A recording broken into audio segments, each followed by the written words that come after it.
Aujourd'hui, je vais vous présenter mon nouveau livre, Les femmes dans les discours fréristes, salafistes et féministes islamiques, qui est issu en fait d'une recherche doctorale de terrain à Bruxelles dans les lieux de la réislamisation entre 2006 et 2011. C'est une étude que j'ai enrichie de discours des acteurs influents du salafisme et du courant des frères musulmans du monde arabe. Et en fait, j'ai analysé plus d'une soixantaine de discours. Bon, au niveau de la méthodologie, je n'en parle pas ici, mais évidemment, je le développe dans mon livre. Alors, avant de vous fournir une synthèse des résultats de cette recherche, j'aimerais quand même vous donner quelques éléments socio-historiques pour comprendre le caractère complexe de ce sujet qui traite des femmes et de l'islam. Alors d'abord, le contexte de l'émergence du Coran au 7e siècle. Nous sommes dans un contexte qui est majoritairement patriarcal, mais avec des traces du matriarcat. Par exemple, le Coran cite des divinités féminines comme Allat, Wal-Uzza, Wal-Manat. Et on a même des traces de relations polyandres qui vont être abolies par l'islam.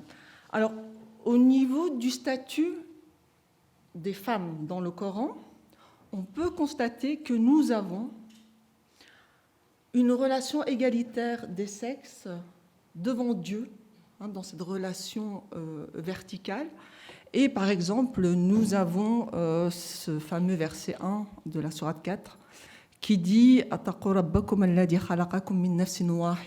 c'est-à-dire que craignez Dieu qui vous a créé à partir d'une seule âme, d'une âme unique, et donc qui démontre l'origine commune en fait des deux sexes. Il y a également au niveau des actes de dévotion une égalité entre les femmes et les hommes.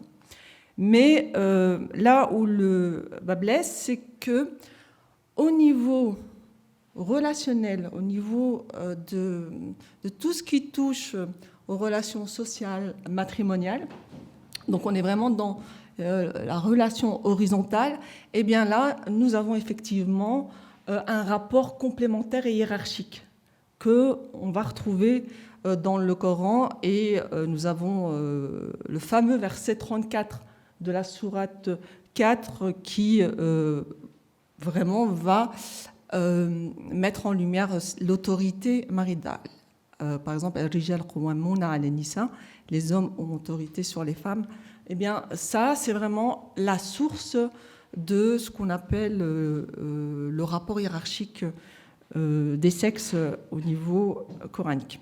Mais c'est lié évidemment au contexte d'émergence qui était patriarcal, et on verra qu'après la mort du prophète, eh bien, il y aura différents courants de l'islam qui vont naître, d'abord pour des raisons politiques, mais il y aura des développements théologiques comme le sunnisme, le chiisme.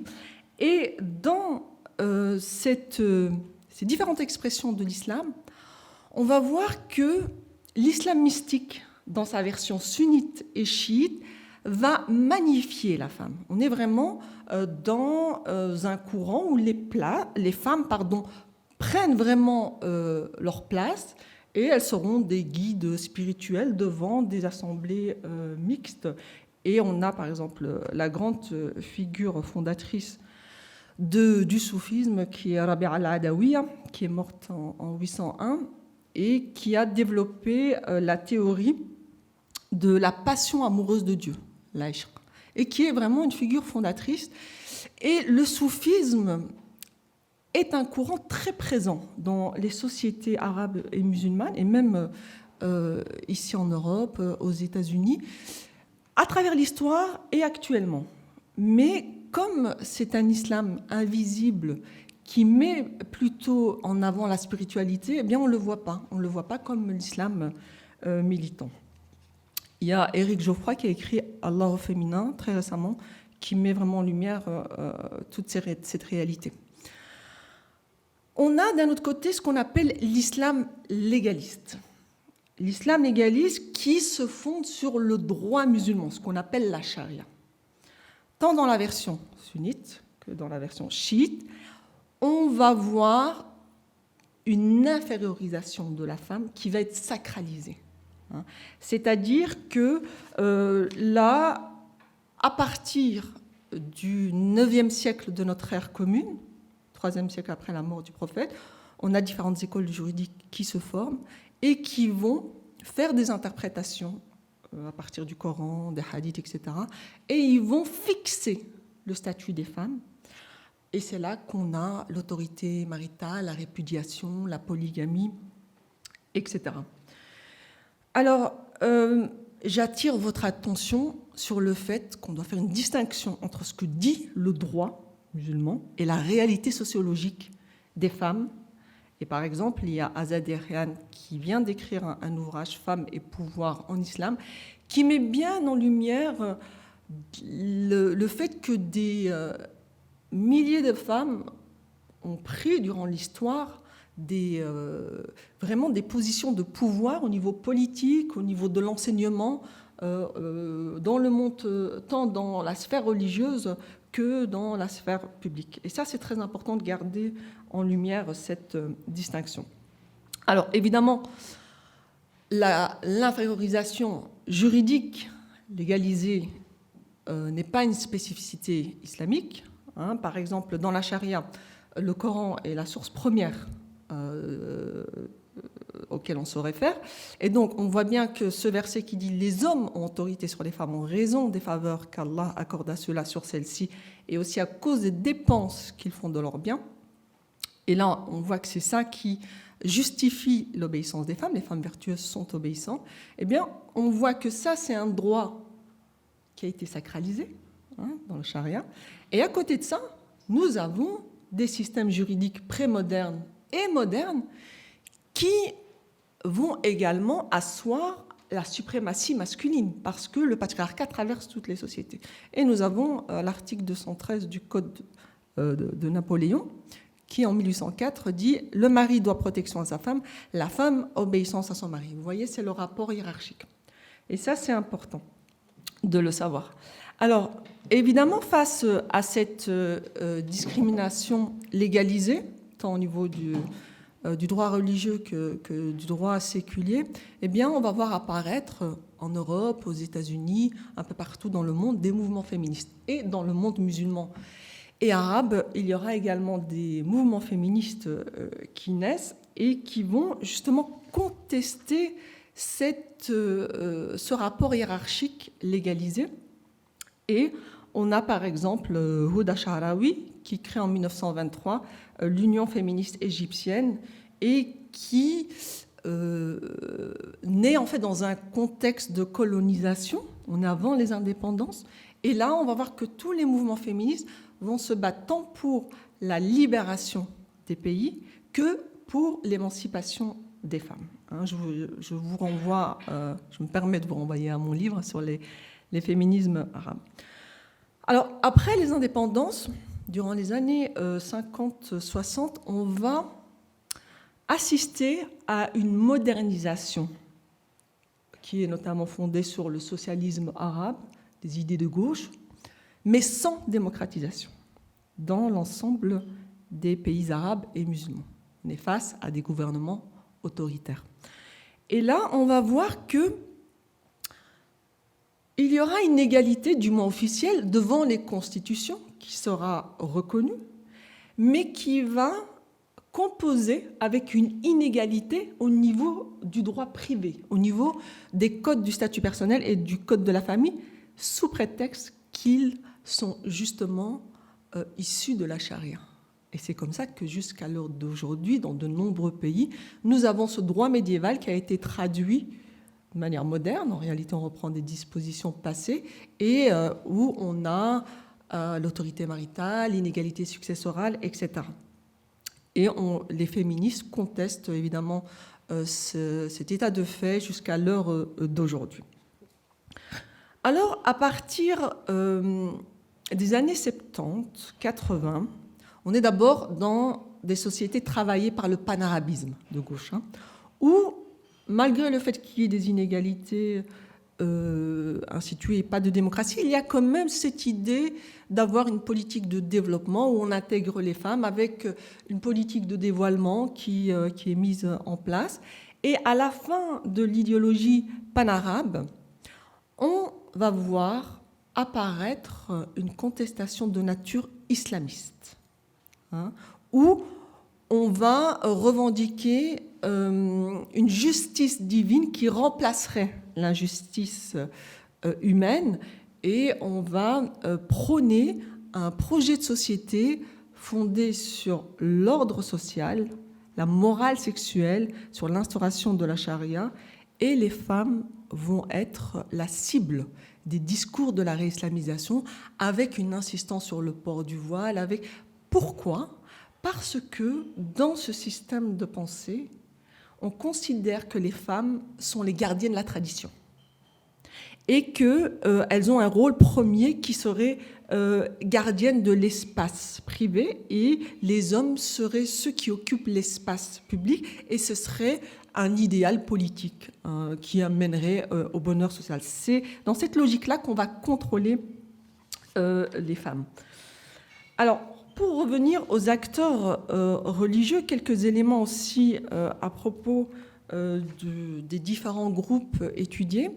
Au niveau du salafisme, eh bien, le salafisme a été initié par Mohammed ibn Abd al-Wahhab, qui est mort en 1792, et c'est un islam très rigoriste qui se réfère au hanbalisme et qui se réfère à ce qu'on appelle les salafs, les pieux ancêtres, qui sont les 3 premières générations après la mort du prophète. Et alors que c'était un petit groupe marginal, grâce à la rente pétrolière, eh bien, il va rentrer dans une dynamique mondiale, et à travers la Ligue islamique mondiale, eh bien, on va diffuser cette idéologie à l'échelle internationale.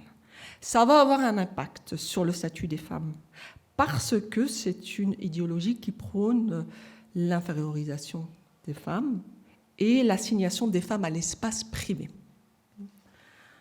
On a également les frères musulmans. C'est Hassan el-Banna qui en est le fondateur. Et en fait, c'est une réaction à l'abolition du califat, 1924. Et là, on va prôner l'instauration d'un État islamique, également fondé sur la charia, et un modèle mythifié, idéologisé de Médine. Et ici aussi, eh bien, les femmes vont être la cible de leur discours. Alors, ça diffère du wahhabisme dans la mesure où on incite les femmes à participer dans la société, mais dans une mixité gérée, et en donnant la priorité au rôle de mère et d'épouse au sein de la famille. La question du féminisme islamique, eh bien, c'est un concept qui va naître vers les années 1990, à partir de l'expérience iranienne. C'est un concept qui naît d'abord dans les milieux universitaires, où, à partir du constat du fait que les femmes en Iran vont réclamer une amélioration de leurs conditions, mais tout en défendant le caractère islamique du régime, après la révolution islamique, eh bien, on va les considérer du fait comme des féministes islamiques. Et ces femmes-là, elles sont entre l'apologie des textes sacrés, en disant que le Coran est par essence égalitaire, mais ce sont les lectures qui sont patriarcales, l'exégèse qui est patriarcale. Alors ici aussi, il y a une pluralité de féminisme islamique. Nous avons, et qui vont naître en fonction de leur contexte d'émergence. Nous avons par exemple le mouvement Sisters in Islam, qui là est une force contre les islamistes. Nous avons la théologienne afro-américaine Amina Wadud, et nous avons le féminisme islamique issu des milieux de réislamisation que j'ai étudiés. Alors, un mot sur la théologienne afro-américaine. C'est elle qui va théoriser le concept du genre appliqué au Coran. Elle aussi, elle débute d'abord par une posture un peu apologétique, mais après, elle va adopter vraiment une position subversive dans la mesure où elle va dire, très bien, le Coran contient des versets coraniques sur l'esclavage, sur la correction des femmes, sur les butins de guerre, etc. Ça faisait partie de la culture ambiante de la péninsule arabique du 7e siècle. Aujourd'hui, il faut tout simplement abandonner l'application de ces versets au nom, dit-elle, de l'esprit égalitaire du Coran. D'accord ? Et Amina Wadud va par exemple diriger une prière mixte en tant qu'imam à New York en 2005. Et par exemple, elle nous dit à propos justement du Coran, le Coran comme une parole ou un texte en cours, et même on peut lui répondre non au Coran. Personnellement, je suis tombée sur des passages où la façon dont le texte dit ce qu'il dit est tout simplement inadéquate ou inacceptable, quels que soient les efforts interprétatifs qu'on lui consacre. Mieux vaut simplement dire non, plutôt que de se lancer dans des exégèses qui restent prisonnières de la scolastique patriarcale. Dire non à ce qui n'est plus acceptable ne signifie pas rejeter le Coran. Nous jugeons possible d'être guidés par un texte sans pour autant nous laisser borner par son expression littérale. Vous voyez, ça c'est très subversif comme posture.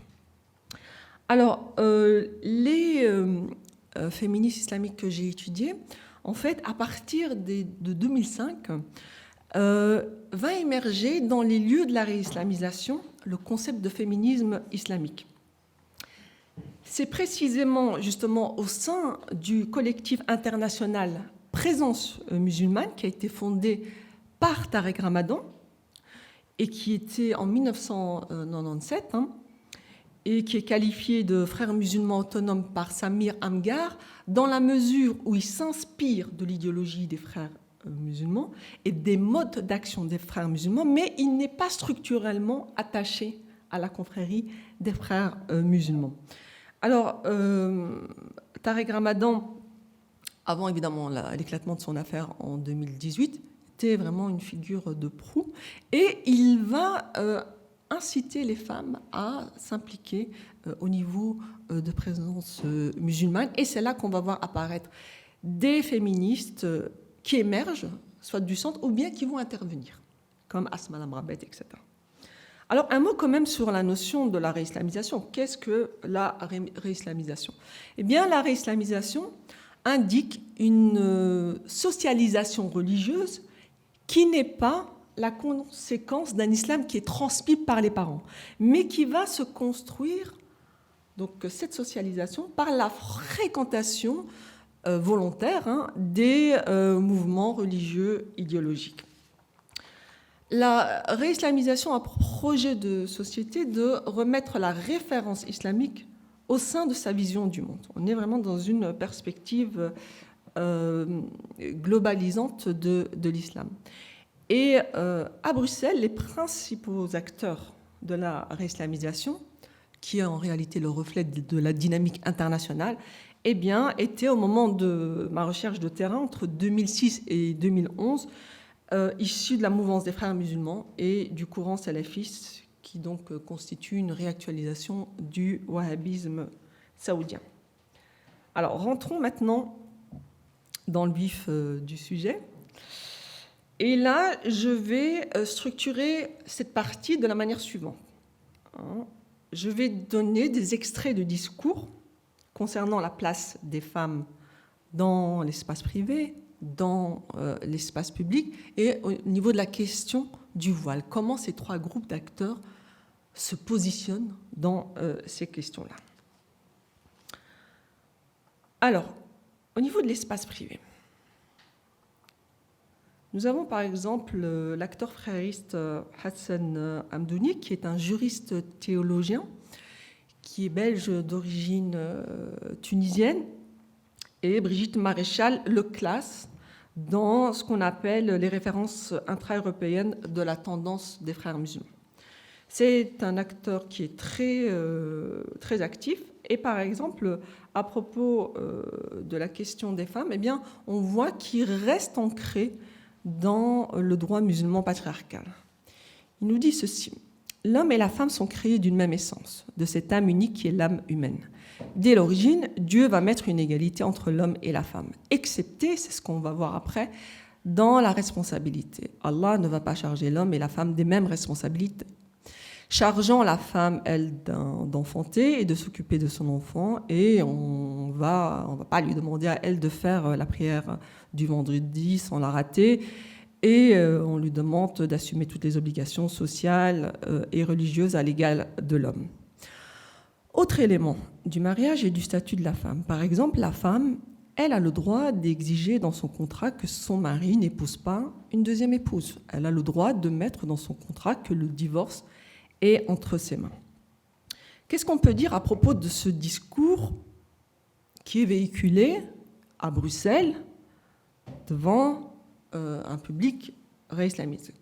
Eh bien, qu'il, de manière fidèle à cet islam médiéval, qui prône l'égalité devant Dieu, mais qui reproduit sans esprit critique, sans contextualisation, la différence des rôles genrés, qui est ici essentialisé à travers l'argument biologico-juridique, et en même temps, il va mettre en lumière une chose réelle dans le droit musulman, qui est que la femme a quand même droit à intégrer dans le contrat de mariage une clause par rapport au fait que le mari reste monogame.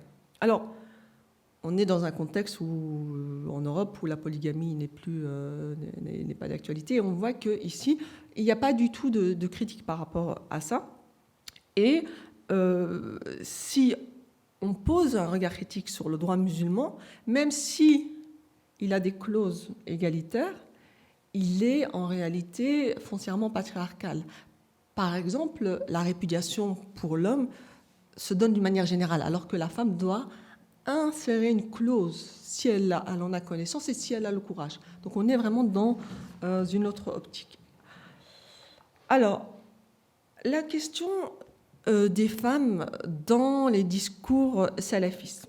Nous avons par exemple Mustafa Kestit, qui est né à Bruxelles et qui est issu de l'immigration marocaine, comme moi d'ailleurs, et qui décide à la fin des années 1980 d'étudier l'islam en Arabie saoudite. Il va y séjourner pendant 8 ans. Alors, il faut savoir que la Ligue islamique mondiale, dans justement sa politique de propagande, offre des bourses gratuites. Et c'est avec lui, c'est vraiment Mustafa Kestit qui va initier la dynamique de salafisation à Bruxelles, à partir des années 2000. Et ça va même remplacer le phénomène de réislamisation frériste, dans la mesure où eux vont être très actifs sur le terrain, des activités à raison d'une fois par semaine, alors que les frères musulmans étaient plutôt dans une dynamique d'une fois par mois. Donc, ce qu'il nous dit, par exemple, par rapport à la place des femmes dans le couple, il dit: l'obéissance de l'épouse envers son époux est une notion qui est très mal comprise par beaucoup de nos sœurs. Alors qu'Allah a donné à chaque être un rôle, et si chacun respectait son rôle, je vous assure que notre monde irait bien mieux. Que dit le prophète par rapport à l'obéissance de la femme? A-t-elle le choix ou bien est-ce obligatoire? Dans un hadith, il dit: si je devais ordonner à quelqu'un de se prosterner devant quelqu'un d'autre, j'aurais ordonné à la femme de se prosterner devant son époux. La femme, la sœur, l'épouse risque de perdre le paradis à cause de la désobéissance envers son époux. Et c'est pour cela que le prophète dit, quand il parle de cette femme qui quitte le lit de son époux, qui refuse de dormir à ses côtés. Si la femme quitte le lit de son époux, les anges ne cessent de la maudire jusqu'au matin. Malheureusement, aujourd'hui, au moindre problème, la dame fait ses valises, prend ses clics et ses claques et s'en va. Ici, on voit que, avec une caution sacralisée, à l'aide de hadiths, des versets coraniques, et il se permet justement de se donner un droit divin sur l'épouse, parce que c'est de l'époux que dépend le salut de la femme au paradis ou la damnation en enfer. En réalité, quand on analyse les discours salafistes, on voit que la religion est utilisée comme un rempart contre le pouvoir des femmes. Parce que dans leur discours, ils disent bien que la réalité sociologique, c'est que les femmes, elles s'affirment dans les couples. Les femmes de confession ou de culture musulmane à Bruxelles, comme ailleurs, eh bien, lorsqu'elles sont insatisfaites, elles s'affirment et elles quittent le domicile. Et donc, si vous voulez, c'est vraiment un moyen, une stratégie de contrôler les femmes. Que disent les féministes par rapport à la question justement du statut des femmes dans l'espace privé ? Eh bien, nous avons par exemple Aïcha Al-Hajami, qui est docteur en droit musulman et professeur-chercheur à l'université de Marrakech, au Maroc. C'est une féministe islamique marocaine qui participe depuis des années dans le débat public et qui maîtrise vraiment bien toute la littérature juridico-théologique. Elle nous dit ceci. Et on a souvent, à travers différentes productions normatives faites par les fuqaha, les hommes théologiens, oublié al-maqasid, l'intentionnalité divine, parce qu'il ressort de ces versets de limiter la polygamie et d'instaurer la monogamie. Dans une société qui ne permettait pas à l'islam, à ses débuts, d'interdire la polygamie dès le départ, il y a une approche évolutive, une approche progressive qui va vers ce sens-là. Donc, la finalité des prescriptions légales qui régissent les différentes situations du couple et de la famille, je ne vais pas m'attarder sur le divorce, sur l'héritage, ces prescriptions qui sont inscrites dans le Coran ou les hadiths, la finalité n'était pas de généraliser certaines anomalies et encore moins de les institutionnaliser. Mais il y avait une démarche progressive qui allait dans le sens de plus d'égalité. Ce qui est extrêmement intéressant avec l'approche de cette féministe islamique, c'est que les finalités, ce qu'on appelle le maqasid al-sharia, les finalités du droit musulman, elle va dire que c'est pour, comme les juristes théologiens, c'est aussi en prenant en considération le bien commun, la maslaha, mais elle va, être dans une posture transgressive en disant qu'en réalité, les finalités, c'est l'égalité des sexes. Elle reste dans un paradigme juridico-islamique médiéval, elle reste dans la charia, elle va faire l'exercice de l'ijtihad, mais en prenant le fait que l'égalité est la finalité des 10 intentionnalités divines, eh bien, elle ébranle les fondements patriarcaux de l'intérieur de l'arsenal chariatique. Et ça, c'est très subversif. Même s'il y a des limites liées au fait qu'elle reste dans ce cadre-là, mais néanmoins, c'est extrêmement efficace. Alors, au niveau de l'espace public, nous avons par exemple le grand ténor du courant frériste, Youssef al-Qaradawi, qui intègre la confrérie des frères musulmans en Égypte dès ses études secondaires. C'est un télécoraniste hors pair qui est de renommée internationale et qui va vraiment participer d'une manière active à la réislamisation frériste au niveau du monde arabe, mais aussi ailleurs. Pourquoi ? Parce qu'il va animer pendant de nombreuses années des émissions hebdomadaires.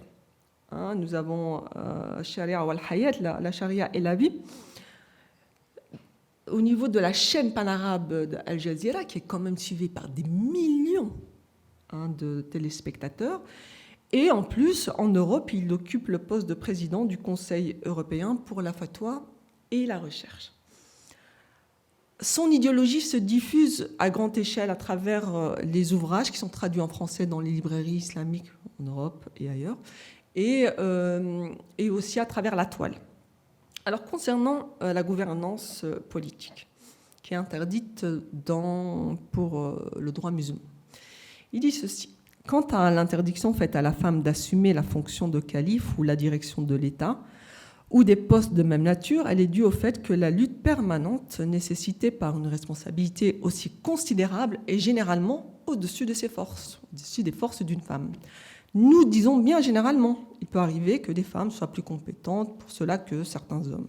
Et nous avons un exemple dans la reine de Saba, dont Dieu nous a fait le récit dans le Coran, dans la sourate An-Naml, les fourmis, qui dit « Elle sut mener son peuple vers le bien, ici-bas et dans l'au-delà, en se soumettant avec Salomon à Dieu, le Seigneur des mondes, mais les prescriptions juridiques sont fondées sur la situation prépondérante et non pas sur les exceptions. C'est pourquoi les juristes ont affirmé le principe que l'exception ne saurait fonder un jugement. Il n'y a aucun mal, par contre, à ce que la femme assume les fonctions de directrice, de doyen, de présidente d'une institution, de députée, de ministre, et lorsque l'intérêt général le demande. C'est conditionné. Ce qui est très intéressant ici, c'est que on voit que malgré l'absence d'une interdiction à la gouvernance politique dans le Coran et d'une mention d'une gouvernante dans le Coran, la liberté que s'octroient les juristes théologiens dans l'interdiction faite aux femmes à l'accès à la gouvernance politique. Ça, c'est très important de savoir comment, historiquement et jusqu'à l'heure d'aujourd'hui, les juristes théologiens se donnent cette liberté. Que disent les salafistes par rapport à la question des femmes dans l'espace public ? D'abord, parlons de cet acteur qui est Rachid Haddej, qui est né à Bruxelles et qui est d'origine également marocaine.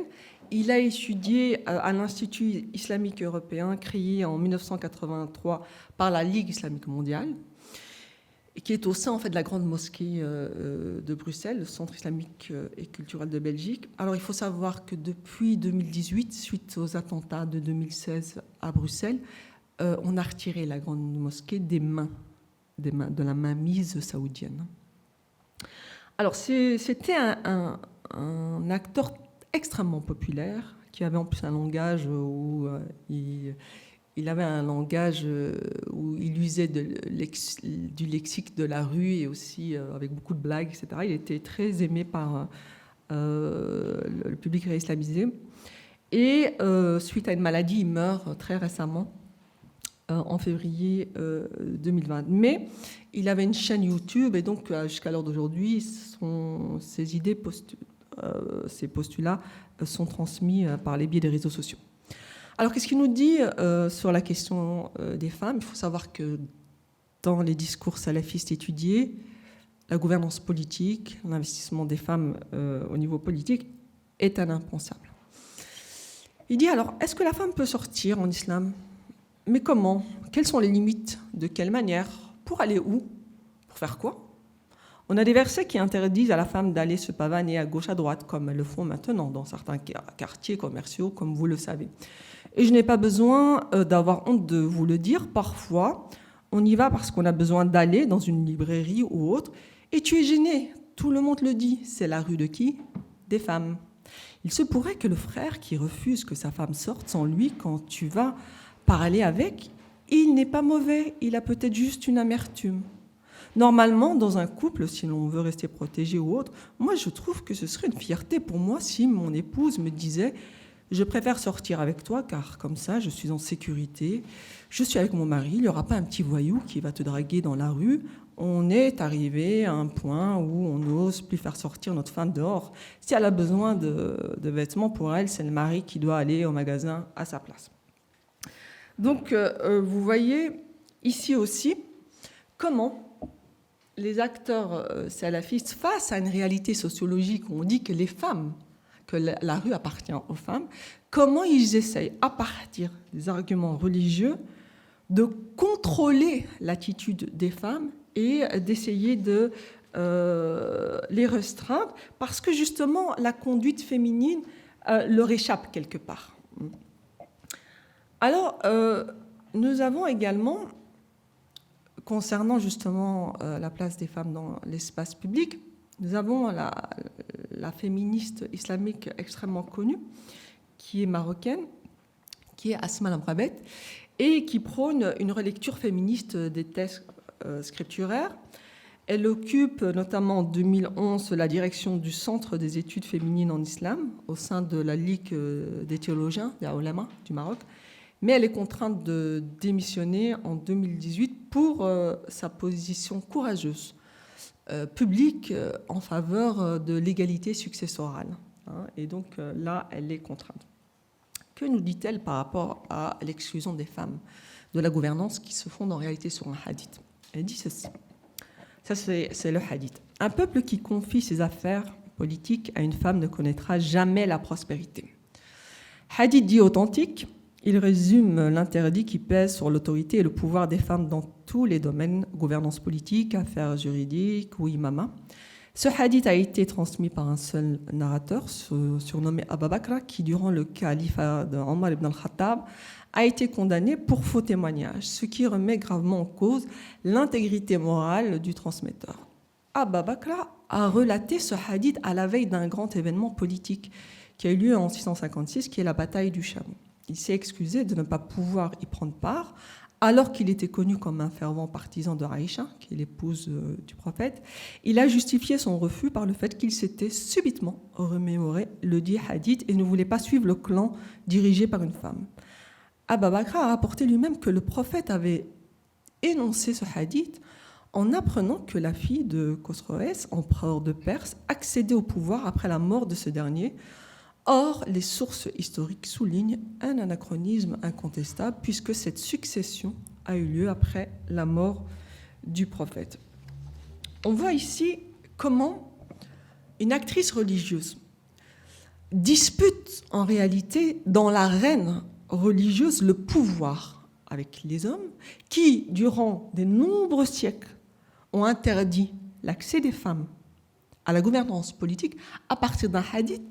Quelle analyse, Fatima Mernissi l'avait déjà fait, quelle analyse qu'elle déconstruit d'une manière extrêmement pertinente, comme vous avez pu le constater.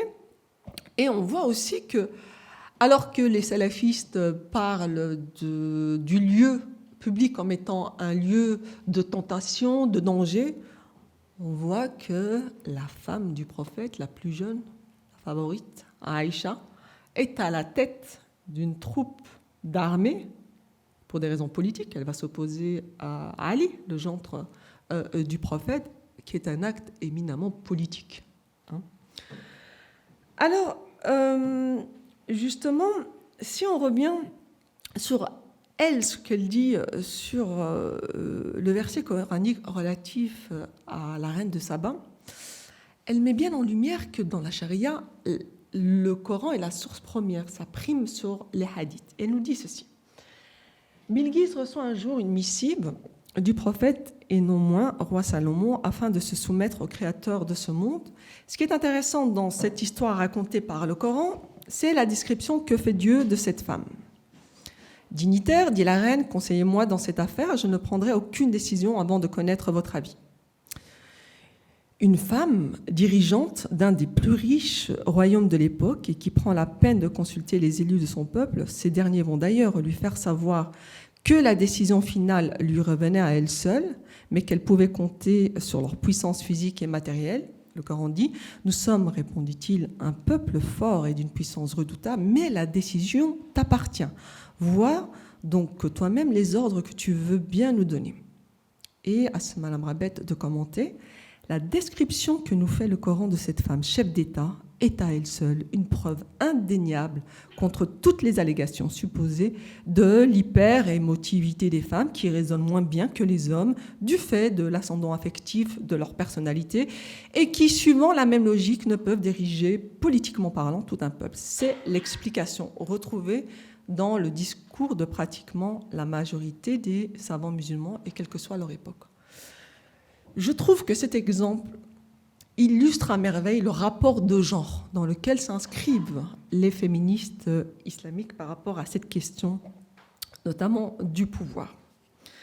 Alors, avant de passer au chapitre sur le voile, j'aimerais tout de même mettre en lumière, comme le dit très bien Mohamed Harkoun, que l'islam fondamentaliste, les expressions de l'islam contemporain, qu'ils soient orthodoxes, qu'ils soient idéologiques, salafistes, fréristes, eh bien, ils sont dans une double rupture historique avec l'islam classique, qui était entre 800 et 1406, qui se traduisait par un pluralisme d'expression des traditionalistes, des rationalistes, des philosophes, qui discutaient entre eux, et il y avait une tension féconde entre ce qu'on appelle la raison théologique et la raison philosophique. Et ils sont également en rupture, donc les acteurs actuels, avec ce qu'on appelle la pensée libérale moderne, qui est la pensée issue de la Nahda, qui va donner lieu à un réformisme musulman, et on peut situer entre 850 et 1940. Et ce réformisme musulman tente d'allier l'islam, dit authentique, à la modernité et à la philosophie des Lumières. D'accord ?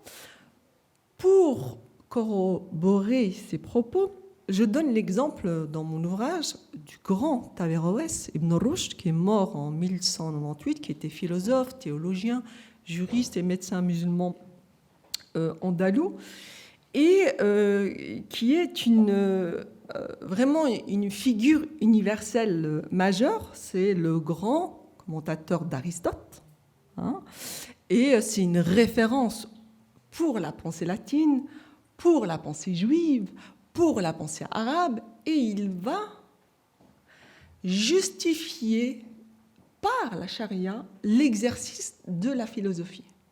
Vous voyez, au XIIe siècle, qu'est-ce qu'il nous dit à propos des femmes ? Eh bien, dans son Bidayat al-Mujtahid, il dit « La nature de la femme n'est pas différente de celle de l'homme, elle est capable d'exercer les mêmes fonctions que l'homme. » Et il dit « Il n'y a rien pour interdire à la femme d'occuper des hautes fonctions comme la présidence, donc la gouvernance politique. Par exemple, ou bien elle pouvait être aussi philosophe et juge. Et si on applique ce principe dans le domaine religieux, c'est-à-dire la compétence de la femme à guider et à présider, notre légiste, il parle de Dieu, ne dénie pas qu'elle préside la prière, donc devant une assemblée mixte. On a eu l'occasion en 2018 d'inviter un grand spécialiste d'Averroès, Jean-Baptiste Brenet, qui est venu et a traité justement, a donné une conférence brillante sur justement le statut des femmes dans l'œuvre d'Averroès. Alors, vous voyez, ça, c'est une posture au XIIe siècle, hein, qui est vraiment en décalage avec ce que je viens de vous relater sur les acteurs religieux. Autre théologien réformiste que j'affectionne, c'est Taha Haddad.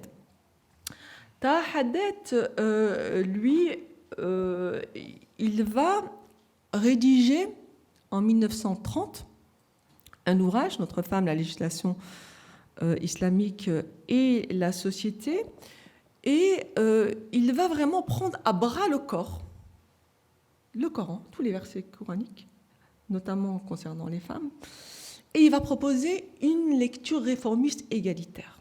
Et il va dire, en 1930, « Aujourd'hui, la femme moderne, sous l'influence de l'esprit de son temps sur son éducation et son instruction, a pris sérieusement sa part dans la lutte de la vie.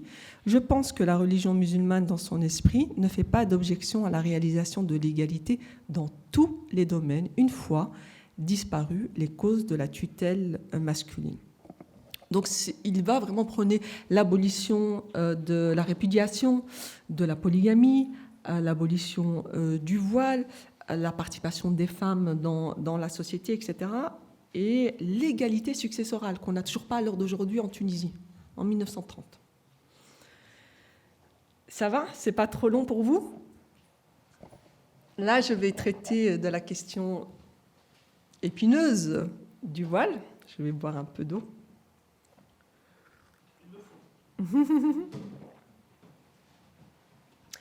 Alors ici aussi, c'est une question qui est traitée d'une manière polémique au niveau médiatique, et pour justement aborder cette question d'une manière dépassionnée, l'histoire comparée vient nous aider. Vous savez par exemple que le voile est présent dès l'Antiquité dans l'ensemble des régions du pourtour méditerranéen. Et il va remplir une double fonction dès l'Antiquité, de distinction sociale entre les femmes de condition libre et les esclaves, et aussi une fonction de modestie et de pudeur, qui est un fondement patriarcal. Et par exemple, on a une loi assyrienne qui est attribuée au roi Teklat Phalazar, 2 siècles avant Jésus-Christ, qui nous dit ceci: les femmes mariées qui sortent dans la rue n'auront pas leur tête découverte, donc elles seront couvertes. Les filles d'hommes libres seront voilées. Les femmes esclaves ne sont pas voilées. Et qui voit une esclave voilée l'arrêtera. Alors, contrairement à une idée répandue, qui consiste à dire que c'est l'islam qui va associer le voile au culte religieux, eh bien en réalité, c'est ni l'islam ni le judaïsme. C'est précisément le christianisme à travers justement l'apôtre Paul, qui, dans sa première épître aux Corinthiens, va attribuer au voile une dimension religieuse associée à une hiérarchie des sexes. Il dit « Je veux pourtant que vous sachiez ceci. Le chef de la femme, c'est l'homme. Le chef du Christ, c'est Dieu. Tout homme qui prie ou prophétise la tête couverte fait affront à son chef. Mais toute femme qui prie ou prophétise tête nue fait affront à son chef. Si la femme ne porte pas de voile, qu'elle se fasse tondre. Mais si c'est une honte pour une femme d'être tondue ou rasée, qu'elle porte un voile. L'homme, lui, ne doit pas se voiler la tête. Il est l'image et la gloire de Dieu. Mais la femme est la gloire de l'homme. » Donc vous voyez ici le caractère hiérarchique et religieux du voile. Alors maintenant, venons-en au voile dans le monde musulman. Ici, ce qu'on peut dire concernant cette pratique, c'est que durant des siècles, on a ce qu'on appelle le voile social, qui est porté par des femmes juives, des femmes chrétiennes, des femmes musulmanes, d'une manière indistincte, par exemple dans l'Empire ottoman. Et ce voile social va être contesté par les féministes séculières et arabes dès les débuts du XXe siècle, parce qu'il est lié à la claustration des femmes. Ce voile social va se transformer, selon moi, durant la période coloniale, en voile identitaire. Par exemple, en Algérie française, il y aura des célébrations de dévoilement où les femmes seront amenées à dire « Vive l'Algérie française » en se dévoilant. Et donc, en réaction, le voile, qui était un vêtement parmi d'autres, va se transformer en voile identitaire. Mais ce voile va, selon mon analyse, se transformer en voile religieux avec les frères musulmans, qui vont vraiment donner tout un argumentaire religieux pour dire que c'est une obligation religieuse. Et à ce propos, on va voir que la résurgence de l'islamisme et de la réislamisation s'accompagne d'un voilement massif. Alors que durant le panarabisme, on voyait les femmes qui n'étaient pas voilées, on voit que de plus en plus de jeunes, depuis plus d'une trentaine d'années, se voilent. Pourquoi ce phénomène-là ? Eh bien parce que, comme je vous ai dit, la question du voile est le fer de lance de l'idéologie frériste et wahhabiste. Et les acteurs religieux vont jouer un rôle déterminant dans ce phénomène de voilement massif. Parce qu'ils vont véhiculer cette idée que le voile est une obligation à travers les chaînes satellites, à travers les réseaux sociaux, etc. Dans le monde musulman, par exemple, nous avons le ténor des frères musulmans, Youssef al-Qaradawi, qui assimile les non-voilés à des femmes dévêtues qui sont les futures habitantes de l'enfer. Et il invite, depuis les années 60, 70, 70, 80, les hommes, les maris et les pères à voiler leurs épouses et leurs filles.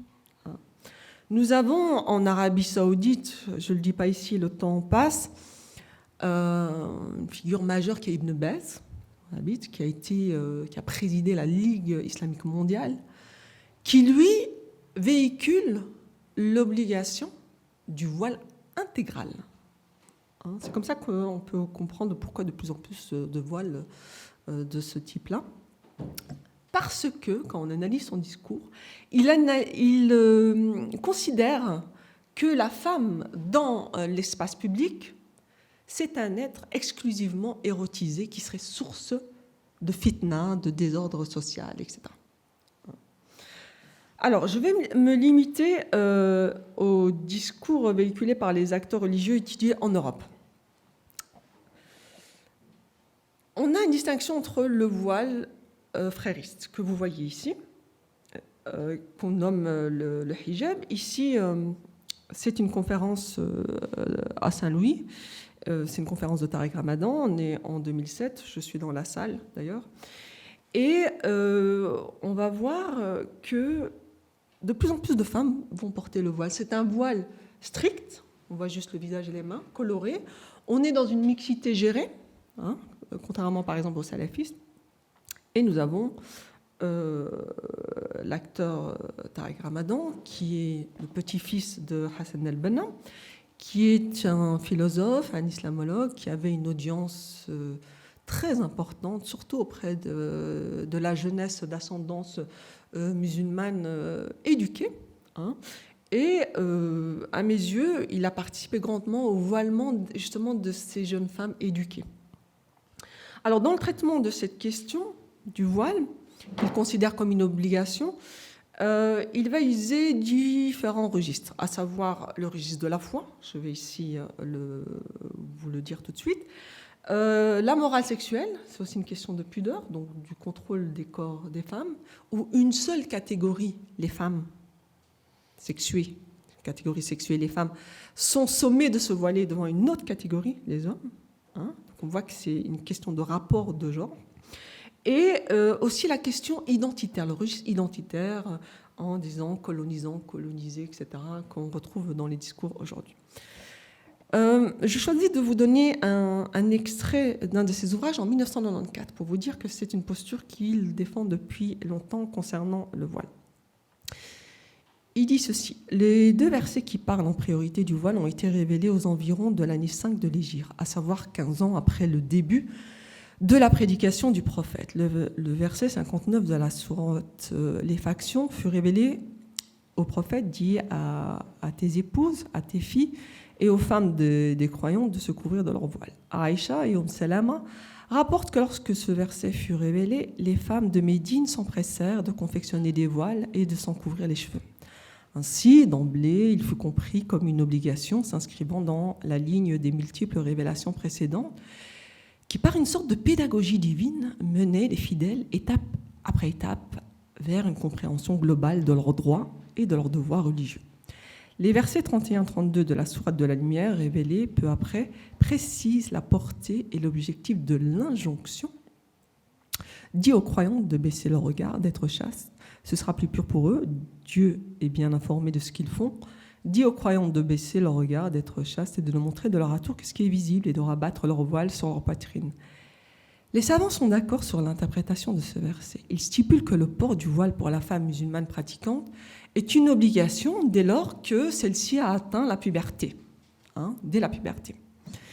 L'explication d'Ibn Abbas est la plus communément retenue. Il s'agirait du visage et des mains. Cette interprétation confirme un propos, un hadith célèbre du prophète dont la chaîne de transmission est néanmoins faible.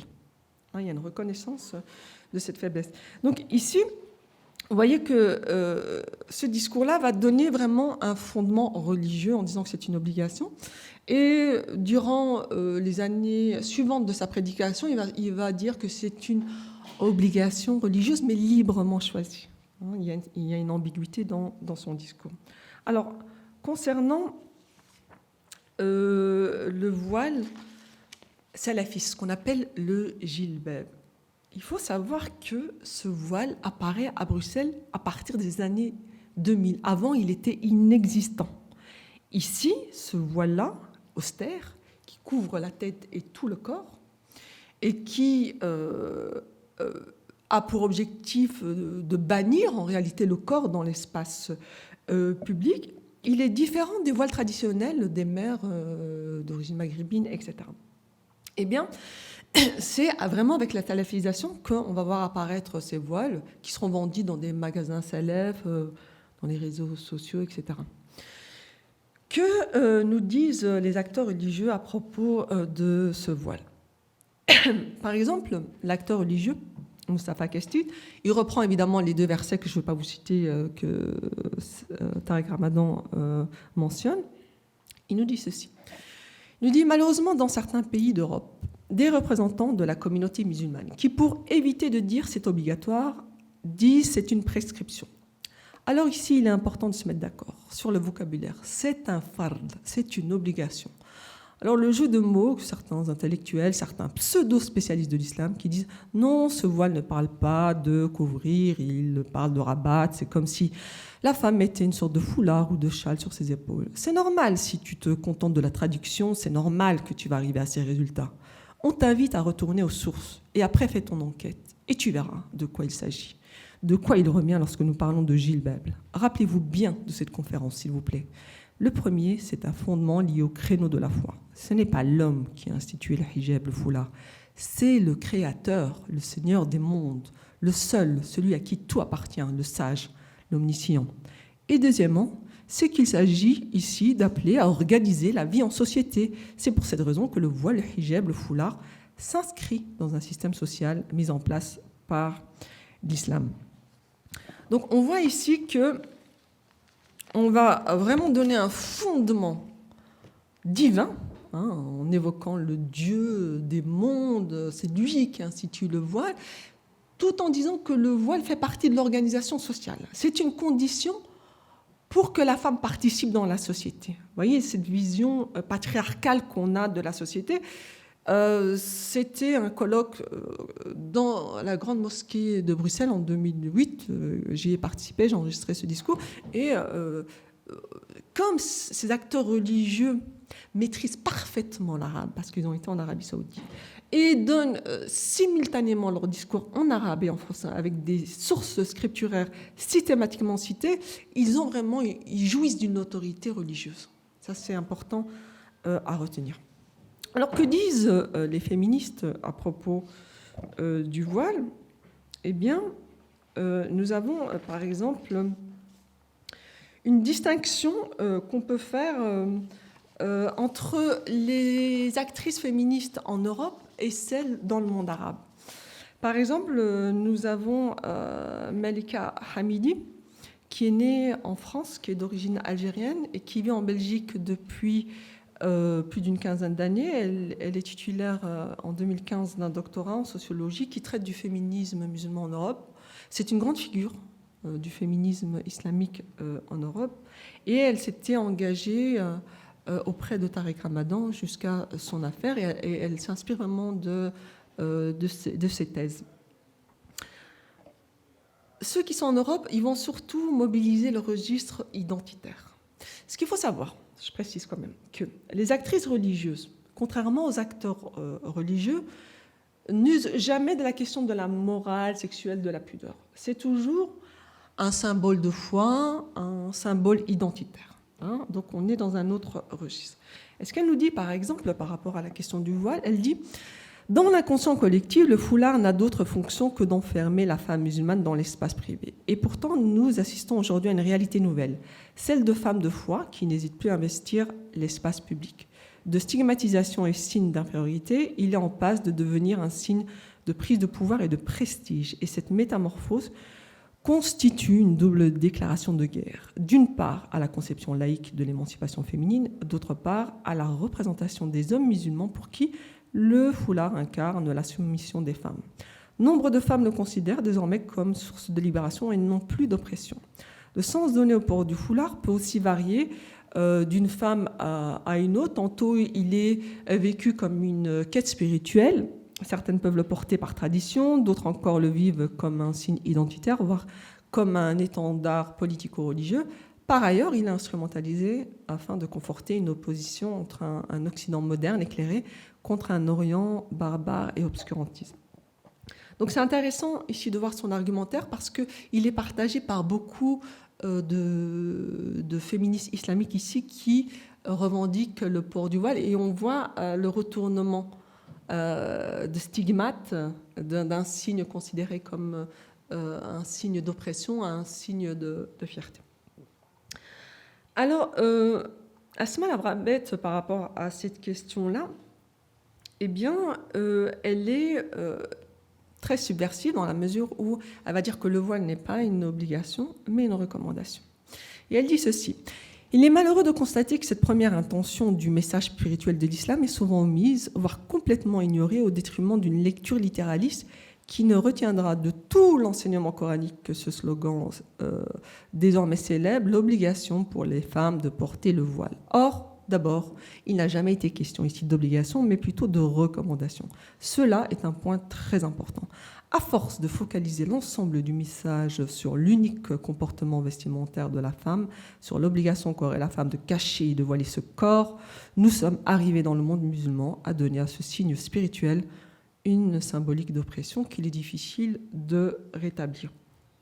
Donc là, il y a vraiment une critique du fait que, et effectivement sur 6236 versets, il n'y a que 2 versets qui font allusion aux vêtements, comment on a focalisé tout le discours sur les femmes, sur la question du voile. Par ailleurs, elle pose un regard critique sur ce discours ambigu qui consiste à dire le voile est une obligation librement choisie. Elle dit comment peut-on dire que c'est librement choisi dans la mesure où les femmes croyantes musulmanes qui choisissent librement de ne pas se voiler, eh bien, seront librement dans la désobéissance à Dieu puisque c'est une obligation. Elle dit c'est une ambiguïté. Et d'ailleurs, elle a retiré son voile récemment et c'est vraiment en conformité avec le raisonnement qu'elle a depuis très longtemps. Alors, est-ce que ça va ? Je peux vous donner encore quelques éléments concernant la question du voile, qui est une question assez importante. Dans mon livre, j'ai essayé de ramener chaque fois un petit chapitre réflexif sur les sujets traités. On peut se dire, mais finalement, que disent les sources scripturaires à propos du voile ? Bien, ce qu'on peut constater, c'est que, comme je viens de vous dire, sur 6236 versets, il y en a 2 qui font allusion aux vêtements en réalité, c'est même pas au voile. Pour ceux qui connaissent l'arabe, c'est Ya ayyuhan nabi qul li azwajika wa banatika wa nisa'il mu'minin yudnina alayhinna min jalabibihinna. Alors ici, jalabibihinna, c'est leur mante. C'est une mante. Le prophète dit à tes épouses, etc., de revêtir leur mante. Donc là, on voit que la tête n'est pas mentionnée. Autre verset, et qu'elles rabattent leur voile sur leur poitrine. C'est pas la tête qui est dit, c'est vraiment ala juyubihinna. Alors, face à ce silence coranique concernant la partie à couvrir, c'est considéré comme une obligation religieuse. Sur quoi on se base ? Sur le hadith dont a mentionné Tariq Ramadan dans son discours. Ce hadith, il nous dit ceci. Aïcha rapporte, c'est la femme du prophète Aïcha, Asma, c'est sa sœur. Asma bint Abi Bakr entra chez le prophète habillée de vêtements légers. Le prophète se détourna et lui dit, Asma, lorsqu'une femme est pubère, on ne doit rien voir d'elle, sauf ceci et cela. Et il désigna son visage et ses mains. Abu Daoud ajoute que ce récit a une chaîne de transmission interrompue. Donc, Khalid ibn Doraik n'a pas connu Aïcha. Donc, c'est un hadith faible, hadith da'if. Et là aussi, vous voyez, c'est une obligation tellement importante que le prophète n'a même pas cité dans ce hadith faible la tête. C'est ceci, sauf ceci et cela. Alors, ce que vous devez savoir, c'est que dans le raisonnement chariatique, dans le raisonnement juridique, on ne peut pas émettre de normes obligatoires à partir d'un hadith faible. C'est normalement sur des versets explicites et des hadiths dits authentiques dans l'orthodoxie musulmane. Ici, vous voyez encore la liberté que se sont octroyés les acteurs religieux, qui considèrent ça presque comme un sixième pilier de l'islam quand on analyse les sources. Alors, autre chose, quand on va dans l'exégèse coranique médiévale, qu'est-ce qu'on constate ? On constate qu'en réalité, le voile remplit la même fonction que durant la période de l'Antiquité, à savoir un signe de distinction sociale entre femmes libres et esclaves. On a par exemple Al-Wahidi, qui est une référence dans Asbab al-Nuzul, qui est une discipline des circonstances de la révélation coranique, pour comprendre le Coran, qui est très difficile à interpréter. Et par exemple, Al-Wahidi dit, à propos du verset cité, se couvrir de leur voile signifie donner de l'ampleur à leur cape et à leur voile afin qu'on sache qu'elles sont des femmes libres et qu'on ne les offense pas. Tabari, qui est une référence incontournable du sunnisme, dit « Le Tout-Puissant dit à son envoyé, que Dieu lui accorde la grâce et la paix, envoyé dit à tes épouses, à tes filles et aux femmes de croyants de ne pas s'habiller comme les esclaves. » Et on voit que quand on va dans l'exégèse coranique, en fait, il y a une mise en scène. Bon, je précise, je suis chercheur profane, je ne suis pas une théologienne et je prends vraiment l'islam comme objet d'étude. Et donc, j'essaie d'analyser l'évolution des commentaires. Et ces sources, pour les historiens, les chercheurs, doivent être pris avec pincettes.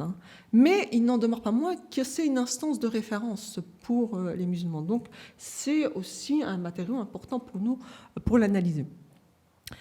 Et ce que nous dit l'exégèse à propos de ces versets, c'est que on est dans un contexte de tension guerrière, vers les années 627, et on est à Médine, dans des maisons, il n'y a pas des espaces sanitaires, les femmes sortent en dehors de la ville pour faire leurs besoins la nuit, et il y a ce que le Coran dit, les hypocrites, les ennemis du prophète, qui vont harceler les femmes qui sortent.